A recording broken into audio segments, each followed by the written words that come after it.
Bom dia. Eu sei que a escola sabatina já o fez, já cumprimentou todos os amigos e os irmãos, mas partindo do mesmo sentimento, sejam bem-vindos à casa do Senhor e que possamos ter um excelente sábado abençoado. Quero já por anunciar que quem quiser colocar os seus filhos em escola de atores, falar ali com a Diane, que ela foi aqui especialista, e também o Samuel, salvo erro, ouviu o mesmo que vocês ouviram, ele falou no sentimento de tédio, não é? Não foi o que ele disse? Até há quem diga que a vida humana, em termos de sentimentos, se resume a uma dicotomia de dois sentimentos, que é aquela de a ânsia de obter e o tédio de possuir. Às vezes o ser humano é assim. Antes de termos as coisas que queremos, andamos na ânsia de os ter. E depois, quando obtemos, passado algum tempo, temos o tédio de os possuir. Muitas vezes o ser humano sente-se muitas vezes assim. A meditação para hoje, eu baseei-me num texto que não é muito longo, de Jesus Cristo, mas que nesse texto que é curto, ele inseriu logo 3 parábolas para falar e para nos ensinar. Um texto curto, mas que contém 3 parábolas. E como também falámos na escola sabatina de prefácio e de preâmbulo, eu, para preambular o texto que eu quero dizer, vamos ler um bocadinho antes para nos conseguirmos contextualizar naquilo que hoje vamos meditar.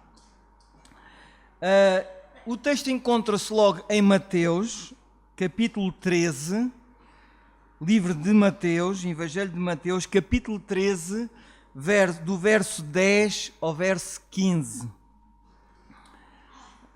O nosso realizador, se quiser pôr na tela, também pode pôr.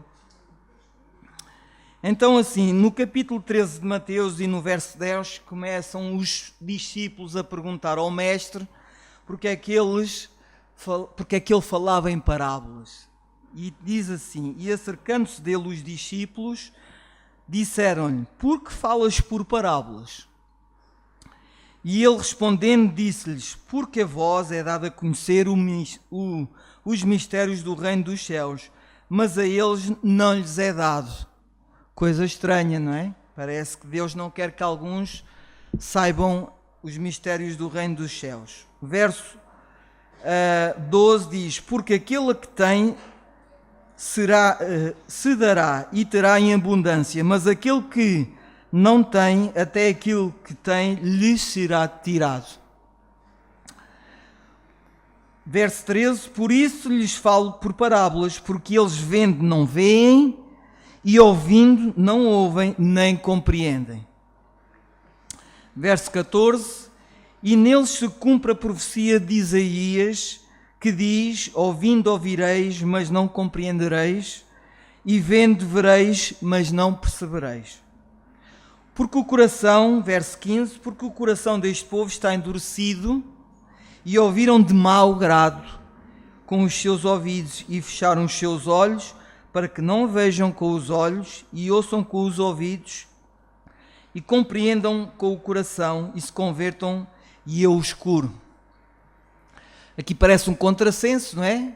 Deus veio ao mundo para dar vida a todo aquele que crê, para não perecer e ter a vida eterna. E agora Jesus aqui diz que fala por parábolas para que alguns não compreendam. Mas a explicação está no verso 15, que diz logo: porque o coração deste povo está endurecido e ouviram de mau grado. Isto é muito importante, e ouviram de mau grado. Ou seja, Jesus falava, é como nós dizermos assim: olha, fala aí que estás a falar para o boneco. Isto é uma expressão idiomática. Em Portugal, não sei se no Brasil também se diz assim, mas nós em Portugal, esta expressão idiomática, olha, fala para aí que estás a falar para o boneco. Fala que eu nem quero saber do que tu estás a dizer. E esta é a explicação. É tão verdade que Jesus tinha esta forma de atuar. Para umas pessoas falava em parábolas e para os discípulos ele falava diretamente, que nós vamos confirmar isso em 2 episódios que Jesus, em 2 episódios que relata o que Jesus fez. Mateus 26, em Mateus 26, do verso 6 ao verso 11, fala daquele episódio em que Jesus está em casa, estando em Betânia, não é? E está em casa de Simão, o leproso. E diz no verso 7 do capítulo 26 de Mateus: e aproximou-se dele uma mulher com um vaso de alabastro, com um unguento de grande valor, e derramou-lhe sobre a cabeça, quando ele estava assentado à mesa. E os seus discípulos, vendo isto, indignaram-se, dizendo: por que é este desperdício? Verso 9: pois este unguento podia vender-se por grande preço e dar-se o dinheiro aos pobres. Verso 10: Jesus, porém, conhecendo isto, disse-lhes: por que afligis esta mulher? Pois praticou uma boa ação para comigo. Verso 11: portanto, sempre tendes convosco os pobres, mas a mim não a vejo ter sempre. E este pronome pessoal, mim, Jesus está-se a identificar. É ele, não é? A mim. Jesus usa um pronome pessoal. Atenção com quem Jesus está a falar. Não está a falar por parábola. Está a falar para os amigos em casa de Simão o leproso. E ele usa o pronome pessoal, mim, para falar dele próprio. Não é?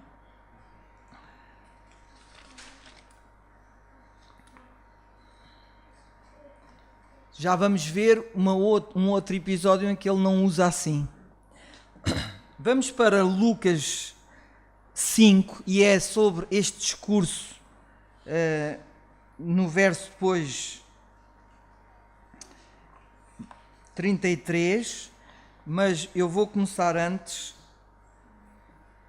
em Lucas 5, de 17 a 39, e é sobre a última parte deste texto que nós vamos meditar um pouco. Lucas 5, 17, e começa assim: e aconteceu que num daqueles dias estava ensinando, e estavam ali sentados fariseus e doutores da lei, que tinham vindo de todas as aldeias da Galileia e da Judeia e de Jerusalém, e a virtude do Senhor estava com ele para curar. E eis que uns homens transportaram numa cama um homem que estava paralítico, e procuraram fazê-lo entrar e pô-lo diante dele. E não achando por onde o pudessem levar, por causa da multidão que se ali encontrava, subiram ao telhado e por entre as telhas o baixaram com a cama até ao meio, diante de Jesus. Agora reparem o que Jesus diz: e vendo ele a fé deles, a fé de quem? Quem? Dos que o levaram. Dos que o levaram e do homem que foi levado também. Disse-lhe: homem, os teus pecados te são perdoados. Também os dos homens que o transportaram, porque Jesus viu a fé deles. E é lógico, uma pessoa que faz tudo o possível para levar uma pessoa paralítica pelo telhado, é porque acredita no que está a fazer. Caso contrário, não vale a pena. E Jesus reparou nisso. Aquele esforço todo é porque aqueles homens tinham fé que Jesus... Sim. O interessante é que, às vezes, quando a gente esquece uma chave, a gente tem que pular o telhado, os obstáculos que temos que transpor. E veja que desceu uma cama. Uma cama pelo telhado. Interessante. E por isso Jesus não foi indiferente nem omisso, e foi um bom observador. Estes homens, para se darem a este trabalho todo, é porque eles têm fé que eu vá fazer alguma coisa. Por isso ele fala no plural, não é? E vendo ele a fé deles. Ora, era só um que era para ser curado, não é? Que era o paralítico. Mas aqui o João fala no Lucas, desculpem, fala no plural. E disse, os teus pecados estão perdoados. Obviamente que isto foi irritar os fariseus, porque os fariseus não identificavam Jesus como um Messias, como Filho de Deus, e ele não tinha, segundo a ótica dos fariseus, Jesus não podia fazer milagres, perdoar pecados. E os escribas e os fariseus começaram a arrazoar, dizendo: quem é este que diz blasfémias? Quem pode perdoar pecados senão Deus? Jesus, porém, conhecendo os seus pensamentos, respondeu e disse-lhes: por que arrazoais em vossos corações? E faz um desafio aos fariseus. Qual é mais difícil? Dizer. O que é mais difícil? Eu dizer: os teus pecados estão perdoados, ou dizer: levanta-te e anda? E Jesus aqui carimbou a sua autoridade com aquilo que fez, não é? Claro que é óbvio, eu posso chegar ali na rua e dizer assim: olha, eu perdoo-te os teus pecados, mesmo aqueles que não têm a ver comigo, não é? É fácil, isto é fácil. Ninguém sabe, ninguém consegue testar se eu consigo fazer isto ou não. Agora, se eu disser: olha, tens a perna partida, olha, anda que já está boa. Não consigo, isso é facilmente verificável pelos outros. E isto, Jesus colocou-se neste risco. Ora, para que saibas que o Filho do Homem tem sobre a terra poder para perdoar pecados, disse ao paralítico: a ti te digo, levanta-te, toma a tua cama e vai para a tua casa. E assim o paralítico fez, e toda a gente ficou a saber deste milagre. E levantando-se logo diante dele e tomando a cama em que estava deitado, foi para a sua casa, glorificando a Deus. E todos ficaram maravilhados e glorificaram a Deus e ficaram cheios de temor, dizendo: hoje vimos prodígios. Logo a seguir, portanto, são episódios seguidos para nós chegarmos onde queremos chegar. Depois disto saiu de onde? Da casa onde aconteceu este milagre. E viu um publicano chamado Levi, assentado na recebedoria, e disse-lhe: segue-me. E ele, deixando tudo, levantou-se e o seguiu. Eu já tenho dito aqui que não acredito nesta hipnose de alguém que não conhece outro e que, olha, vem e segue-me, e a pessoa segue logo, sem pôr em dúvida nada. Ora, provavelmente a recebedoria onde estava Levi e Mateus a receber os impostos seria perto desta casa. E apercebeu-se de tudo e já tinha provavelmente ouvido falar neste personagem Jesus que curava as pessoas. E ele, se calhar pelo alvoroço, pelo falar e o transmitir este testemunho ali muito perto, achou que devia seguir. Teve credenciais para poder seguir a Jesus.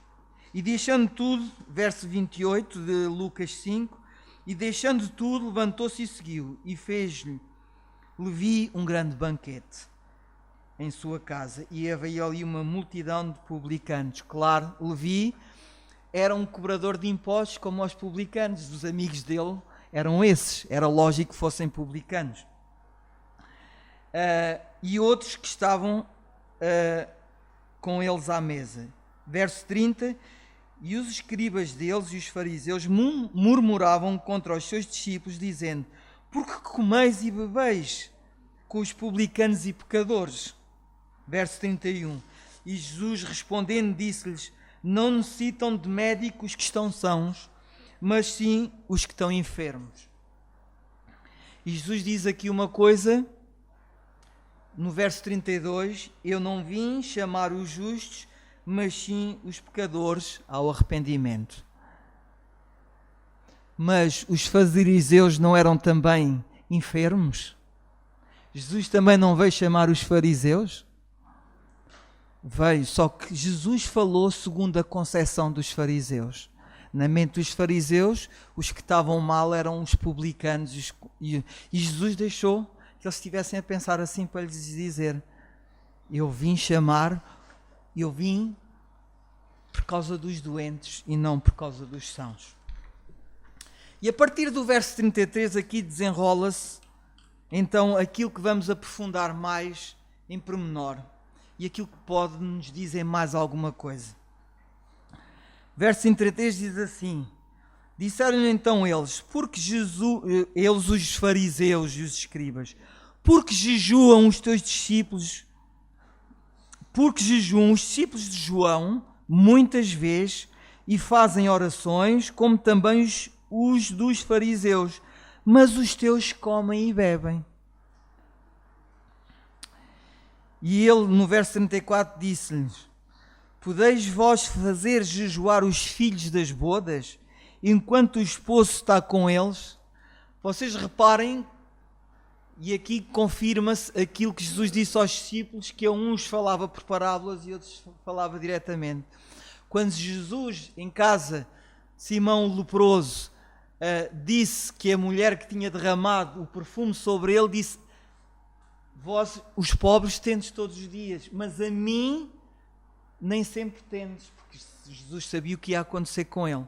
Ele fala no pronome pessoal mim, mas a resposta que ele diz aqui aos fariseus refere-se a ele, mas em termos de parábola. Intitula-se o esposo, não é? Diz assim: e eles lhes disse: podeis vós fazer jejuar os filhos das bodas enquanto o esposo está com eles? O mesmo princípio, Jesus, assim, o que disse em casa de Simão: vocês tendes os pobres, mas vais ter sempre, mas a mim não. E aqui diz a mesma coisa: os filhos das bodas comem comigo, porque eu um dia vou estar sem eles. E então, enquanto estou com eles, eles comem e bebem, porque se alegram comigo. E Jesus diz no verso 35: dias virão, porém, em que o esposo lhes será tirado, e então naqueles dias jejuarão. E disse-lhes também uma parábola: ninguém tira um pedaço de um vestido novo para cozer em vestido velho, pois que romperá o novo, e o remendo não condiz com o velho. 37, e ninguém deita vinho novo. Isto é a segunda parábola. Portanto, a primeira parábola é quando ele fala dele próprio como esposo. Isto é uma parábola. Ele está a falar dele como esposo. Isto é a primeira parábola. A segunda parábola é quando ele fala da roupa, não é? Ninguém tira um pedaço de um vestido novo para cozer num vestido velho, pois que romperá o novo, e o remendo não condiz com o velho. Isto é a segunda parábola. E a terceira parábola é esta: e ninguém deita vinho novo em odres velhos, de outra sorte o vinho novo romperá os odres, e entornar-se-á o vinho, e os odres se estragarão. Vocês sabem que o odre era um recipiente feito normalmente de pele de cabra, e ele tinha uma durabilidade. Passado esse tempo, o que é que acontecia? A pele ficava ressequida, e quando entra lá um líquido, a pressão que faz, e até Jesus está aqui a falar de vinho, não era hábito dos judeus, não é, fermentarem o vinho, mas o vinho, se fosse algum outro povo que usasse o odre e que usasse um vinho fermentado, no processo da fermentação, quando o recipiente está fechado, ele ganha pressão. Ou seja, o odre tem que ter uma certa elasticidade, e para ele ter essa elasticidade, o odre tem que ser novo, porque um odre velho está ressequido e já não tem elasticidade, rompe-se. 38, mas o vinho novo deve deitar-se em odres novos, e ambos juntamente se conservarão. E ninguém, tendo bebido o velho, quer logo o novo, porque diz: melhor é o velho. Atenção, Jesus não está a dizer que o vinho velho é melhor. Ele está a dizer que aqueles que não querem experimentar o vinho novo estão sempre a dizer que o velho é melhor que o novo.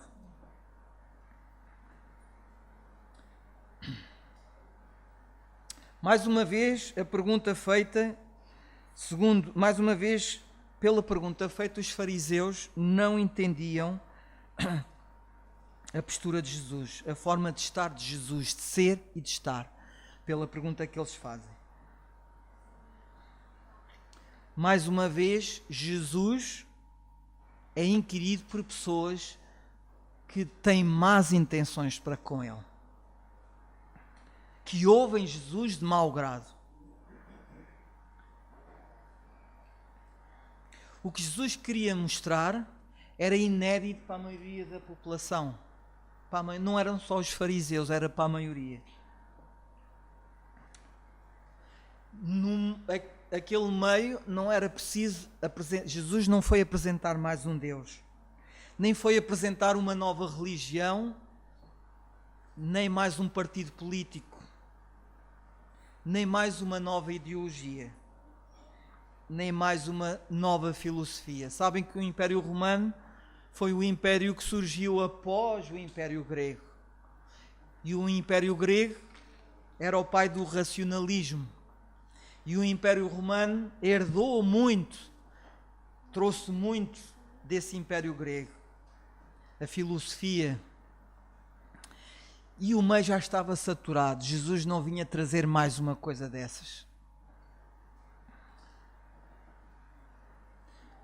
O modo de Jesus ser e de estar entrava em conflito com a mentalidade que vigorava na altura. De todas as classes de pessoas, não eram só os fariseus.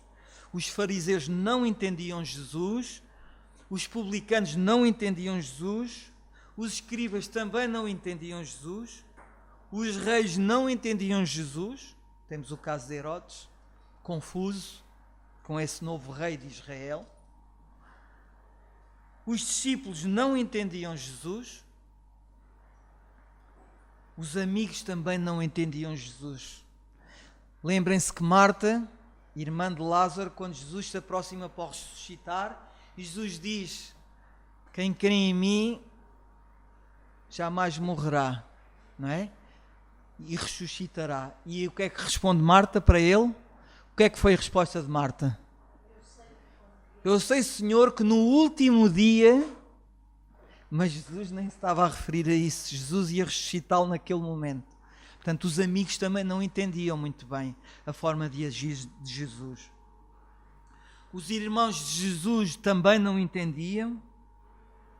Os pais de Jesus também não entendiam. Sabem do episódio do templo? Perderam-no, não é? E ele, com 12 anos, estava no templo a ensinar os doutores e os mestres da lei.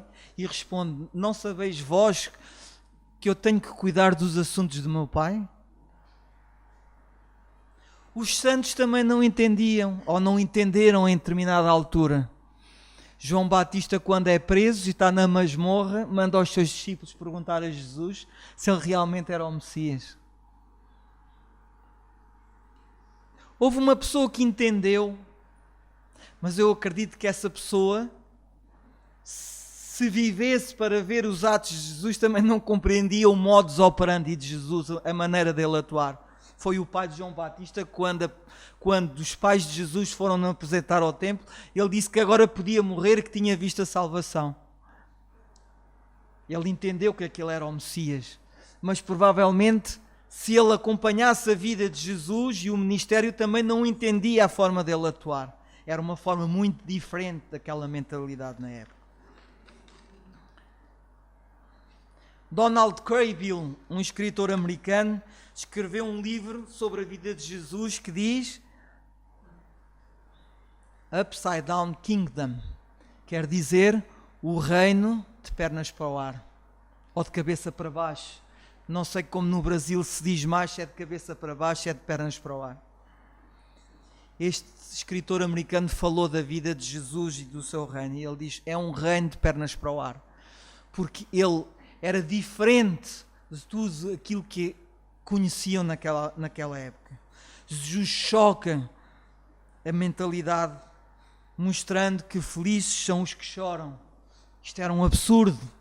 Jesus diz, bem-aventurados os que choram, bem-aventurados os pobres de espírito, bem-aventurados aqueles que quando vos injuriarem por causa do meu nome, sejais felizes.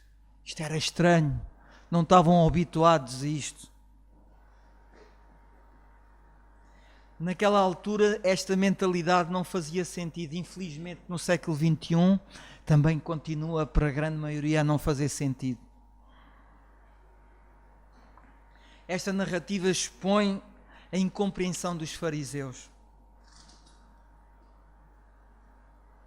Agora chegam os fariseus e perguntam, Porque é que os discípulos dele não jejuam como os de João Batista e como os discípulos dos fariseus? Porque é que comem e bebem? Eles deviam estar a jejuar à procura de uma consagração especial, mas não, eles comem e bebem.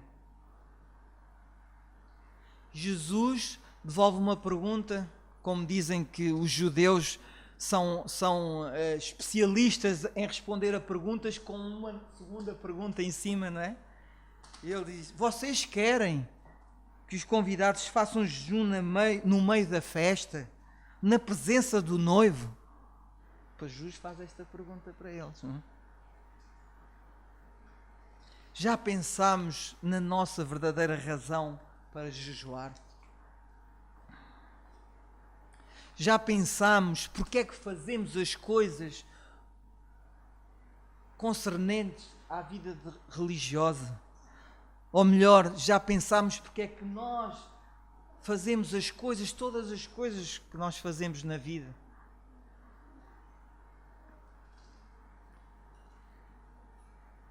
Porque não faz sentido fazermos coisas automaticamente, sem refletirmos sobre o que estamos a fazer. Não faz sentido algum. E era isto que Jesus combatia contra esta mentalidade que estava errada. Para Jesus, o que não fazia sentido era fazerem algo sem saber bem porque é que estavam a fazer. Porque o meu pai me disse, porque a minha irmã me disse, porque o meu professor me disse, porque o meu amigo me disse, porque o meu colega de trabalho me disse, porque o meu colega de escola me disse, até porque o meu pastor me disse.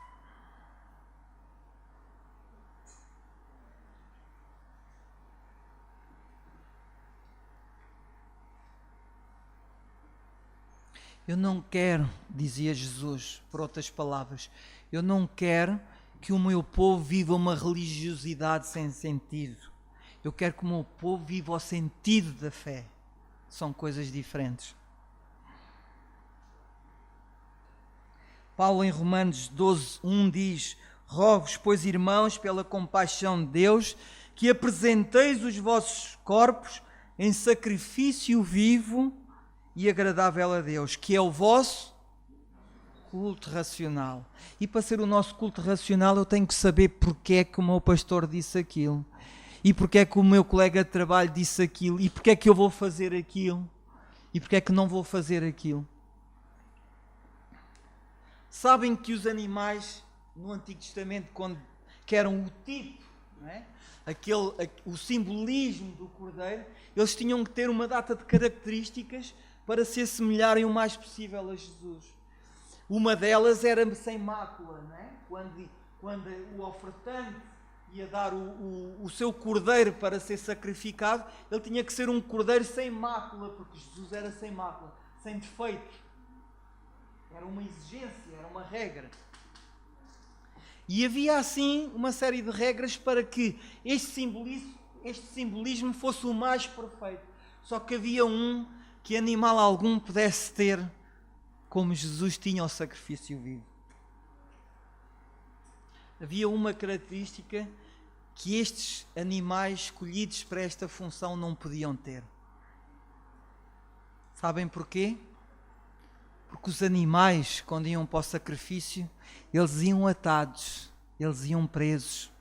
Porque eles não queriam nenhum animal quer ser degolado. E Jesus foi para o seu sacrifício de livre vontade. Ninguém o atou. Aliás, até foi-lhe sugerido para ele: põe-te a correr daqui para fora, não vás para Jerusalém para morreres. Mas ele foi de livre vontade. Este simbolismo nenhum animal podia ter. Porque os animais, os cordeiros, iam presos com cordas e as pombas, que também eram sacrificadas, iam dentro de gaiolas para não fugirem. Os tipos iam forçados, mas o antitipo foi de livre vontade. E ir de livre vontade é o sacrifício vivo que Paulo se refere em Romanos 12:1. Jesus fez um sacrifício vivo porque ele foi de livre vontade. Ninguém o obrigou a ir. e sabendo o que estava a fazer, que é o seu culto racional.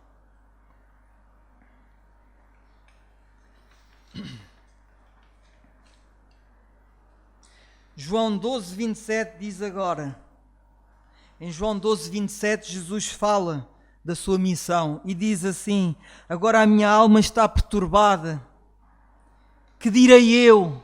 Pergunta ele: Pai, salva-me desta hora? E ele responde: mas para isto eu vim a esta hora. Como é que eu me posso livrar disto? Eu vim ao mundo para isto. Ao contrário de Pedro, Jesus estava a fazer o seu culto racional, porque sabia o que estava a fazer. Ao contrário de Pedro, fez um culto irracional. Em Mateus 16, de 21 a 23, está relatado isto. Mateus capítulo 16, verso 21 diz: desde então começou Jesus a mostrar aos seus discípulos que convinha ir a Jerusalém e padecer muito dos anciãos e dos principais dos sacerdotes e dos escribas. Engraçado, a Escritura não diz que Jesus ia padecer sobre outra classe de pessoas. Ele foi padecer à mãos destes, dos anciãos. Vergonha para quem representa uma denominação religiosa e quer fazer a vontade de Deus. Dos principais dos sacerdotes. Jesus ia padecer à mão destes. Porque se não fossem estes, a multidão perante Pilatos não iam dizer crucificai-o. Foram estes que maquinaram. E ia ser morto e ressuscitar ao terceiro dia. E Pedro, fazendo o seu culto irracional, tomando de parte, começou a repreendê-lo, dizendo: Senhor, tem compaixão de ti, de modo nenhum te acontecerá isso. E Jesus respondeu para Pedro. Ele, porém, voltando-se, disse a Pedro: para trás de mim, Satanás. Muitas vezes vemos na igreja: o irmão A disse-me isto, estou ofendido. O irmão B disse-me aquilo, estou chateado. O próprio Jesus chamou a Pedro: sai para trás, Satanás. Pedro tinha todas as razões para nunca mais pertencer àquele grupo. Ia para a pesca outra vez. O quê? Então chamou-me para o seguir para me chamar que eu era Satanás.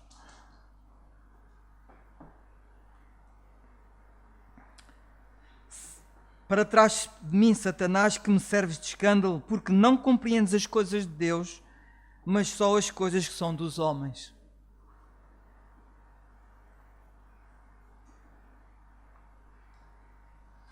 Então, o apelo ao culto racional é aquele que apela à nossa voluntariedade,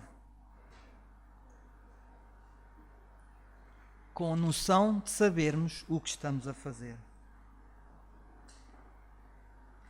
Em 1 de Pedro, diz, no capítulo 3 e no verso 15, diz assim: antes santificai a Cristo como Senhor dos vossos corações, e estáis sempre preparados para responder com mansidão e temor a qualquer que vos pedir a razão da esperança que há em vós. Culto racional. Sabermos explicar porque temos a nossa fé. Por A mais B, explicando o C. É isto que devemos estar preparados. Culto racional. Estamos nós preparados? Jesus está dizendo: chega de rituais, de coisas que vocês não sabem explicar e que não têm sentido.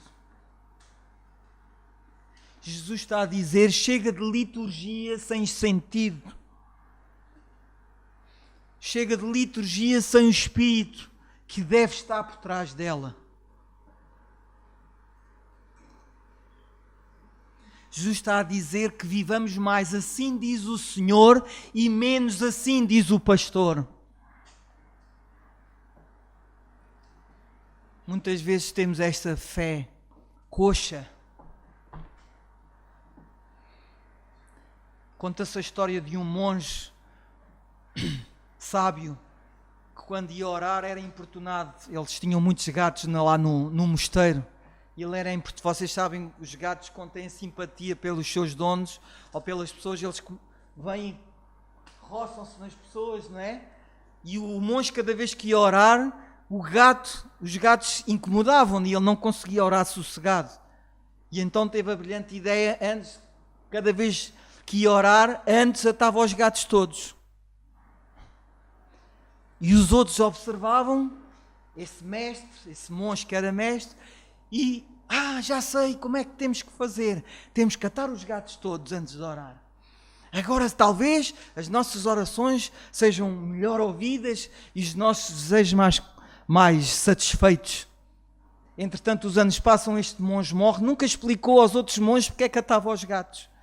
E um dia, no meio das tarefas, tinha um dia mais preenchido, o tempo estava curto para a oração, e chegaram e disseram assim: ei, pá, o tempo, as nossas tarefas já não conseguimos quase orar, mas pelo menos vamos atar os gatos. Vejam o sentido disto. Por vezes vivemos fé desta forma. De que é que serviam gatos atados se não iam orar? Também é a história do macaco. Por vezes somos tentados, o inimigo tenta-nos a viver este tipo de fé. Eu vou contar a história de um macaco ao qual ensinaram a apagar um fogo numa praia. E no meio dessa praia havia um poço com água. E ataram um fogo, fizeram uma fogueira e ensinaram o macaco a ir ao poço buscar, com o balde, buscar a água e apagar lá a fogueira. E o macaco até aprendeu a lição. Depois fizeram uma experiência.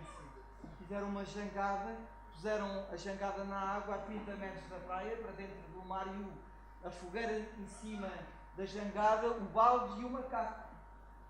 Sabe o que é que o macaco fez?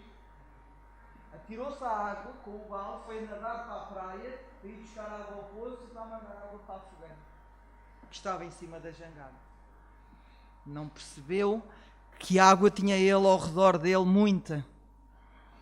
Por vezes vivemos, o inimigo tenta-nos a viver a fé desta forma.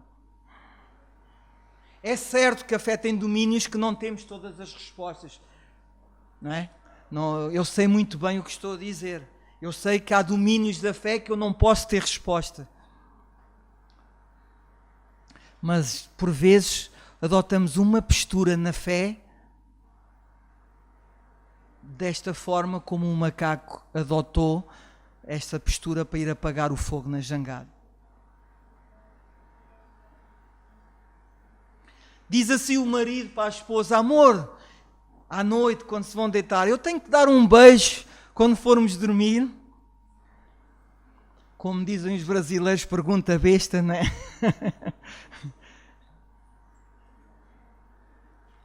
Se a vossa mulher souber que a beijas só porque tens que dar um beijo, sabe o que é que vai acontecer? O que é que vai acontecer? Ela não vai querer beijo nenhum. Porque a pessoa está a fazê-lo sem ser de livre vontade. É um ritual. Sabem o que é que a mulher quer?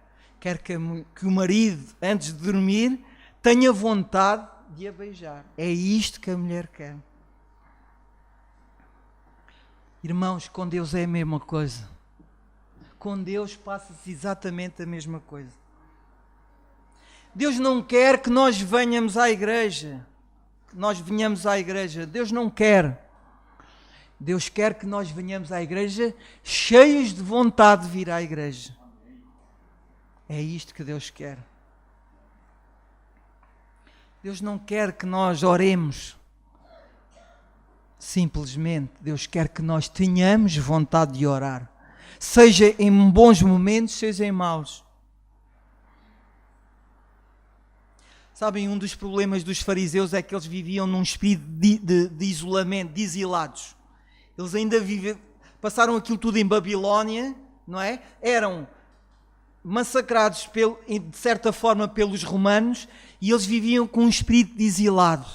E então eles andavam sempre com um clima de tristeza, à espera do Messias, para os libertar do jugo romano, e este era o problema também dos fariseus.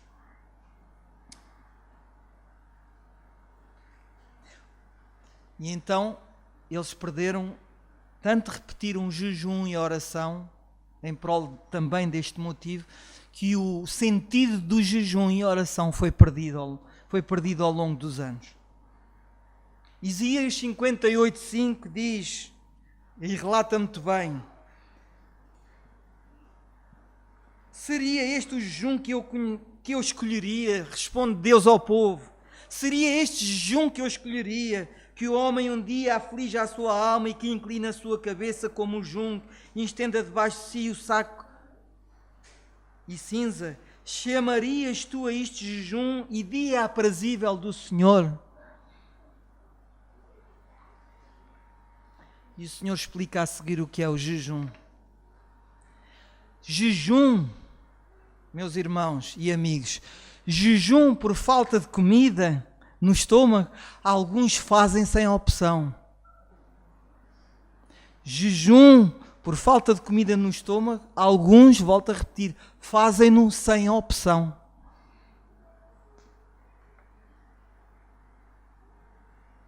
E no verso 7 está lá explicado qual é o jejum que Deus quer que o povo faça. E o jejum que Deus quer para o povo é que se importe com aqueles que fazem jejum sem escolha. É aqueles que vão saciar a fome daqueles que estão a fazer o jejum e que não escolheram fazer jejum. É este o jejum que Deus quer que nós façamos.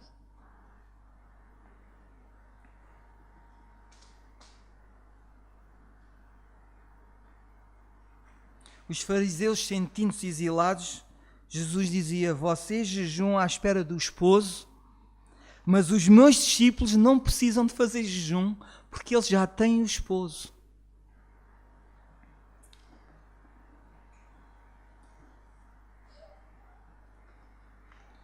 Jesus estava-lhes a dizer, por outras palavras: vocês jejuam pelaquilo que não sabem, mas os meus discípulos estão a comer e a beber pelaquilo que sabem.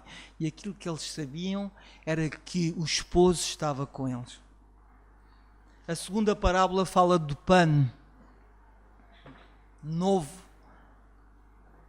Pano novo em fato velho. Eu acho que é conhecido das pessoas ligadas à costura que um pano novo, que é mais resistente, se for cozido num vestido velho, o pano novo, por ser mais resistente, vai se romper. Jesus continua em Lucas 5:36 e disse-lhes também uma parábola: ninguém tira um pedaço de um vestido novo para cozer num vestido velho, pois se romperá o novo e o remendo não condiz com o velho. Sabe o que é que os fariseus queriam na verdade? Aproveitar de Jesus apenas aquilo que lhes interessava. Não, Jesus, tu tens muito para dar, mas olha, dá-me só aquilo que eu quero, tudo o resto eu dispenso. Era isto a postura dos fariseus. Era aproveitar umas partes de Jesus e rejeitar outras partes. Sabe o que é que os fariseus queriam? Andar com a sua própria roupa. Queriam benefícios, mas andar com a sua própria roupa. Era isto que os fariseus queriam.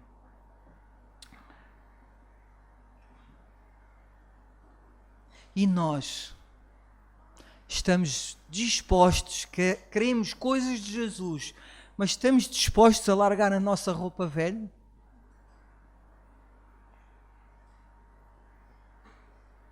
Queremos também forçar o evangelho a adaptar-se à nossa forma de viver? É uma pergunta para cada um de nós responder. E depois conta a terceira parábola, num discurso tão curto. Jesus fala no verso 37 do capítulo 5 de Lucas. No capítulo 5 de Lucas. E ninguém deita vinho novo em odres velhos, de outra sorte o vinho novo romperá os odres, e entornar-se-á o vinho e os odres se estragarão. Não fazia sentido eu dizer que nós todos que estamos aqui não amamos a Jesus. Não faria sentido. Ou que não gostam da sua palavra. Também não faziam sentido dizer, não, há aqui irmãos que não gostam da palavra de Deus. Não fazia sentido. também não faziam sentido. Não, estamos aqui a maioria, mas há 2 ou 3 que não se sentem atraídos pela mensagem de Jesus. Acredito plenamente que todos nós que aqui estamos amamos a Deus, gostamos da sua palavra e gostamos da mensagem inserida nela. A questão é se existe algo na minha vida que eu amo mais do que estas 3 coisas que eu mencionei. Esse é o problema. Não há dúvida, nós amamos.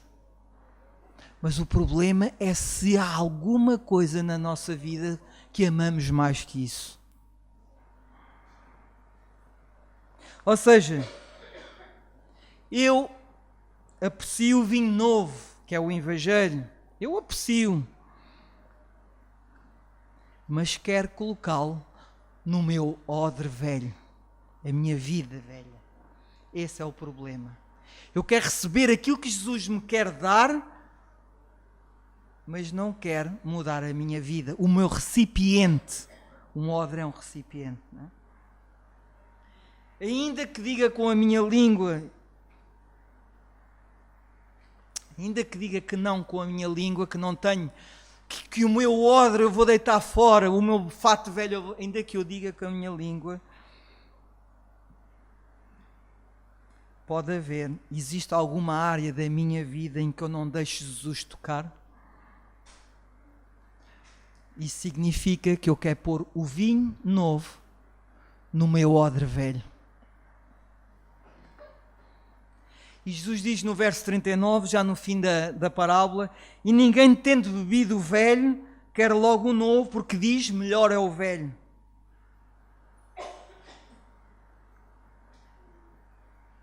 Ninguém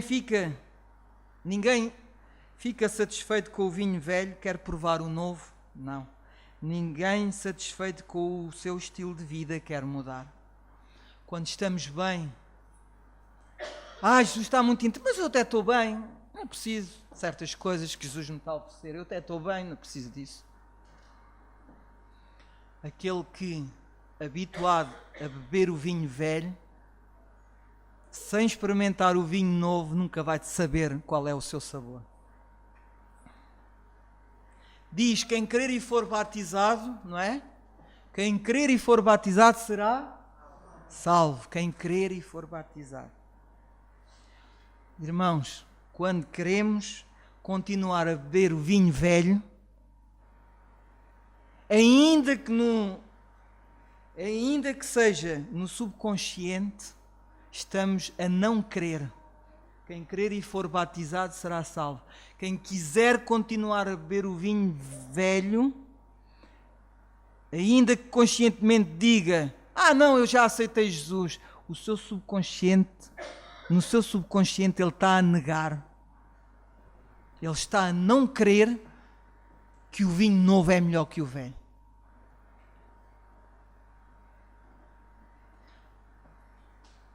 O primeiro milagre que Jesus fez no seu ministério envolveu o vinho.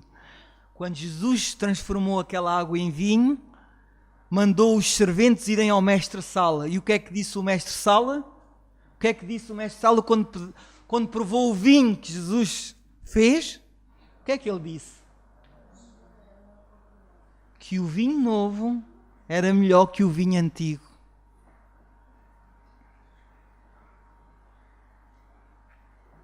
Disse o mestre-sala e disse-lhe, todo o homem põe primeiro o vinho bom, e quando já tem bebido, vem então o inferior, mas tu guardaste até agora o bom vinho. O vinho que Jesus nos dá a provar é melhor que o velho. A questão é que nós temos que o pôr num odre novo.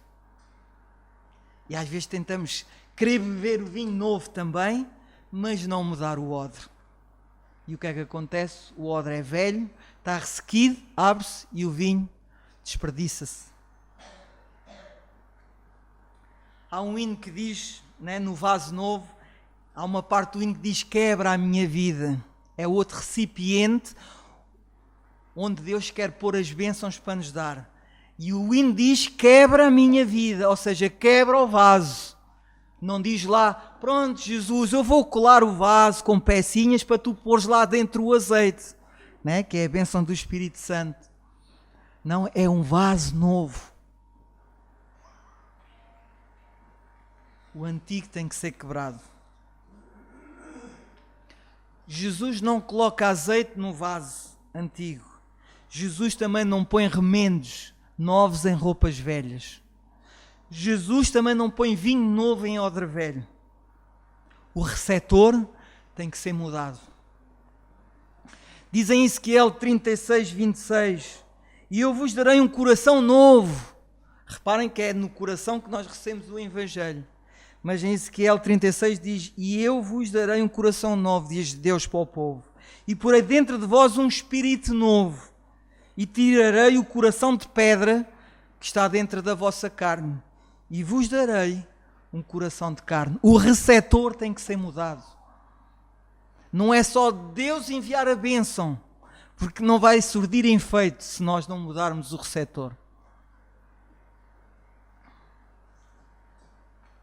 Eu trouxe aqui uma coisa para servir de ilustração.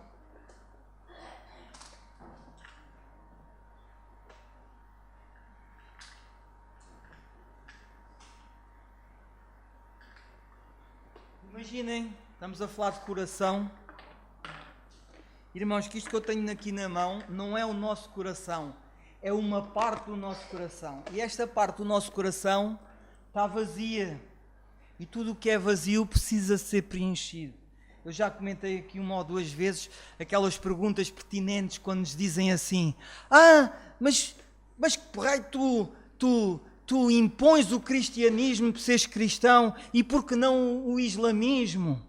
E por que não o hinduísmo? E por que não o budismo? Porque é que vocês se acham especiais em relação aos outros? Irmãos, e não é na Bíblia que eu vou explicar isso à pessoa. Sabem porquê? Porque eu, se pegar nesta Bíblia e falar a um muçulmano: não, é a Bíblia porque é através... Mas o muçulmano não dá autoridade a este livro, não serve. E se ele me vier dizer que o Alcorão não é o islamismo, está aqui no Alcorão, não reconheço autoridade naquele livro. E ficamos como? Há uma outra área do saber para nós sabermos se é o hinduísmo, se é o cristianismo, se é o shintoísmo, ou se é o budismo, ou se é o cristianismo. Há outra área do saber. Sabem qual é essa área do saber? Chama-se antropologia, que é aquela ciência que estuda o ser humano. E essa ciência, ao estudar o ser humano, sabe quais são as necessidades dele. E sabendo quais são as necessidades do ser humano, sabendo as suas necessidades, sabem o que é que ele precisa para preencher o seu vazio. Há muitos que adotam o islamismo. Vamos representar o islamismo por esta peça. Isto é o islamismo. E metem dentro do coração. Está cá colado. Está dentro do coração, colado à parte para preencher o vazio. Mas quando querem ir preencher o vazio, não dá. Outros adotam o shintoísmo. Eu vou adotar o shintoísmo. E colam ao coração, está lá no coração. E no momento: Senhor, eu sinto-me vazio, a minha vida não tem significado, preciso ser preenchido. E vão preencher o vazio do coração e ela não entra. Outros adotam o budismo e repete-se a mesma coisa. Outros adotam, por exemplo, o evolucionismo e repetem. Mas os que adotam o cristianismo colam, aceitam a mensagem e quando precisam de preencher o vazio do seu coração, ela entra. Por isso é que é na antropologia que nós podemos dizer: o cristianismo é que preenche o ser humano. É como haver uma vitamina na natureza que nós não precisamos, isso não existe. Se o meu organismo tem carência de uma vitamina, ela tem que existir na natureza. Assim, se o meu coração sente um vazio, tem que haver algo que preenche esse vazio. E segundo os estudos antropológicos, o que melhor preenche o vazio é o cristianismo. Só que este exemplo, irmãos, Ele não serve só para definir qual é a linha religiosa mais correta para o ser humano adotar. Ele também serve dentro do povo de Deus nas doutrinas que adotam ou na visão que têm sobre a mensagem. Se eu interpretar mal a mensagem, sabem o que é que eu vou fazer? Eu vou desvirtuar a mensagem de Jesus. E ela vai se transformar nisto em vez de se transformar num objeto que está lá. E eu quero preencher o vazio do meu coração, mesmo estando no cristianismo, e ele não é preenchido. Porque eu desvirtuei a mensagem.